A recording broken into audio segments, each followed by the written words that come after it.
The clock strikes midnight. Across the world, payment methods are loaded, refresh buttons are being hammered, and online carts are standing by. Nike's digital ecosystem is about to be tested in a way it never has before. The Caitlin Clark logo t-shirt officially becomes available, and within moments, the unthinkable happens. Nike's platform buckles. This is a company that facilitates billions of dollars in transactions every year. Yet a single WNBA athlete's merchandise release sends the system into total failure. Traffic floods and immediately millions of users attempting to access the site at once. Pages fail to load. The app becomes unusable. Checkout screens freeze. Nike's internal teams scramble as alarms begin going off. Later, executives would quietly acknowledge what had just occurred. This became the largest product launch the company had ever experienced. Not a signature sneaker, not a Jordan release, a $40 t-shirt featuring a minimal logo, but the real story goes far beyond revenue totals. What unfolded exposed a massive misjudgment by one of the most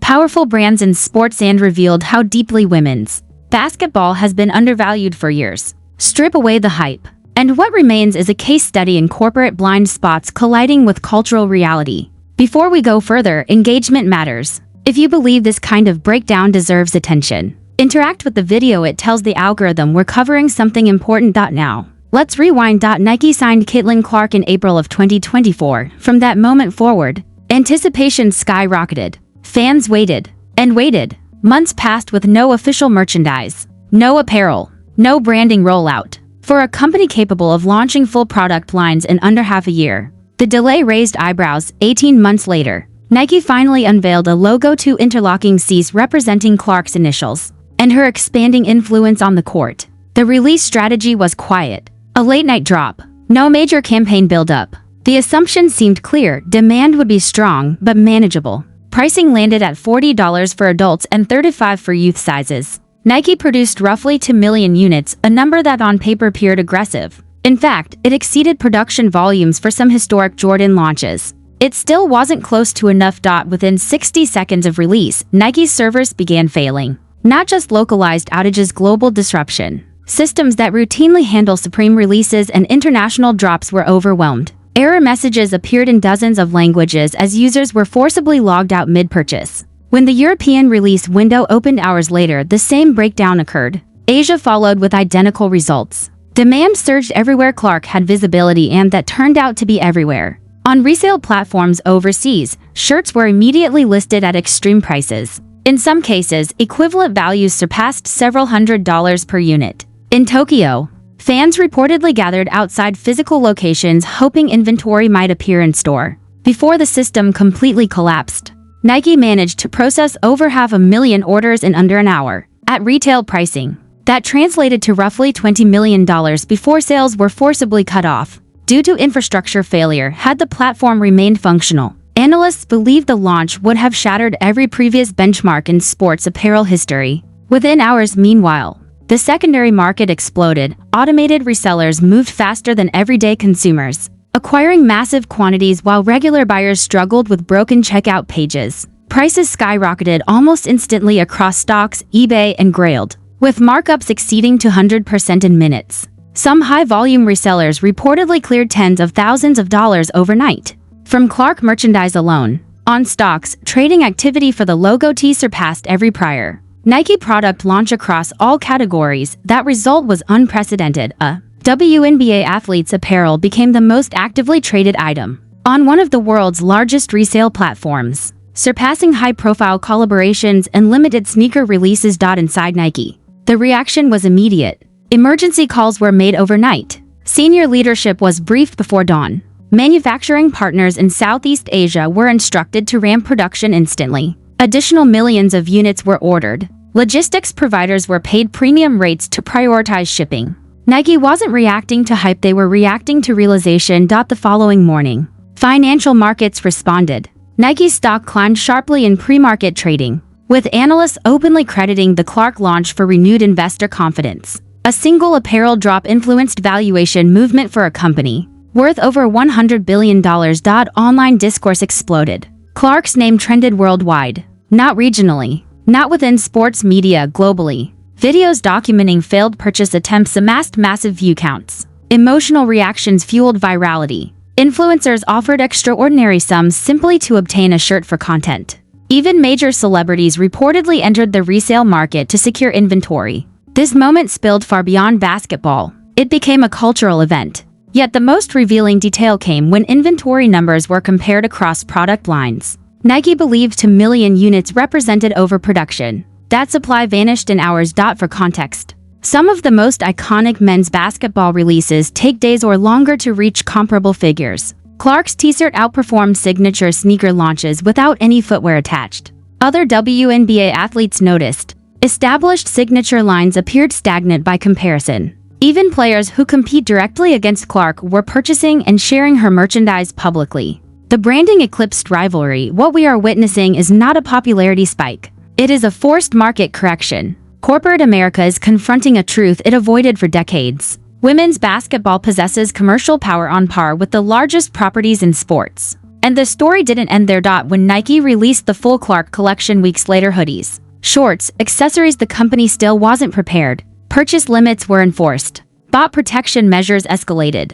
A lottery system was implemented simply to distribute demand, according to industry analysts. Clark-branded products generated over $500 million in their first month alone. To put that into perspective, the entire WNBA reportedly generated less than half that amount in league-wide revenue. Over the same period, one player's merchandise exceeded the economic output of 12 professional teams combined. Nike's quarterly earnings reflected a notable revenue jump, with executives directly citing the Clark line as a contributing factor. For a corporation of that scale, such impact from a single athlete is exceptionally rare, especially in women's sports. And when you connect every data point, the implications become impossible to ignore. What comes next may permanently reshape how women's basketball is valued, marketed, and negotiated at the highest levels across the industry. Competitors didn't just notice the launch, they panicked. Inside rival boardrooms, emergency conversations were reportedly taking place. Executives were asking how this opportunity slipped through their hands.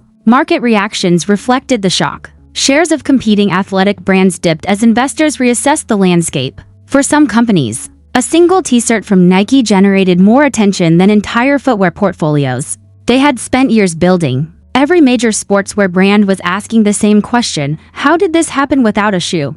The answer ultimately was straightforward. Nike didn't create a miracle product. They partnered with the right athlete at the exact right moment. Caitlin Clark wasn't just selling merchandise. She was concentrating attention in a way few athletes ever have. That said, there is an uncomfortable truth many viewers already sensed. Not all of the momentum was spontaneous. High-profile visibility followed almost immediately. Prominent athletes and celebrities were seen wearing the logo publicly. Social media posts exploded with engagement within minutes. High-traffic appearances drove search interest through the roof. Some of this attention occurred naturally. Some of it was almost certainly amplified by a marketing apparatus that recognized an uncontrollable surge and decided to accelerate it rather than contain it. At that point, the distinctions stopped mattering. The momentum became self-reinforcing. Fashion publications began treating the shirt less like sports apparel and more like a luxury statement. Editorial spreads framed it as cultural iconography rather than fan gear. The logo became shorthand for status. On campuses, informal resale networks formed overnight. Shirts were being exchanged not just for cash, but for electronics, tickets, and high-value goods. This had crossed out of retail and into identity. Internationally, the response defied precedent. In multiple regions, the Clark launch became the fastest-selling product Nike had ever released. In parts of Europe, demand outpaced soccer merchandise even during peak tournament years. Entire national websites collapsed under traffic loads. In several countries, local authorities were forced to manage crowds outside Nike stores. Purchase lotteries were implemented simply to preserve fairness. This wasn't isolated demand. It was synchronized global pressure, and with that came the inevitable consequence: counterfeiting.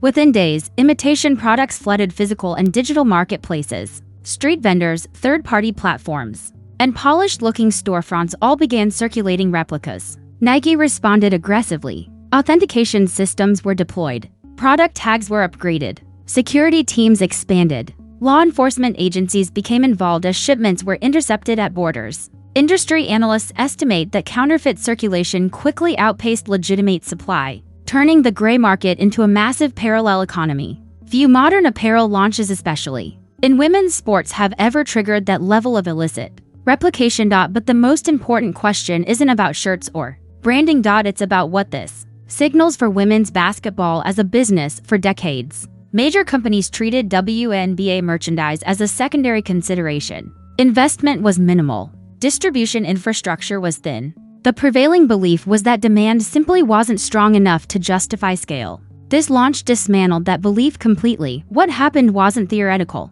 It was measurable. Millions of site visits in seconds. Systems failing under volume. Demand comparable to the most powerful brands in men's sports generated by a second-year professional athlete. The implications are already materializing. Nike is reportedly reevaluating its long-term strategy around women's basketball. Competing brands are racing to secure talent with improved contract structures. Media partners are paying attention. When a single player's branding can generate hundreds of millions in weeks, broadcast valuations change. Rights negotiations change. The entire economic framework shifts. This moment is bigger than one athlete's success. It represents validation for every player who was told the market wasn't there. For every athlete who accepted reduced terms because that was just how the industry works. The Clark launch demonstrated that demand was never the limiting factor. Commitment was. Yes, timing played a role. Media exposure played a role. Structural advantages existed that earlier generations did not have.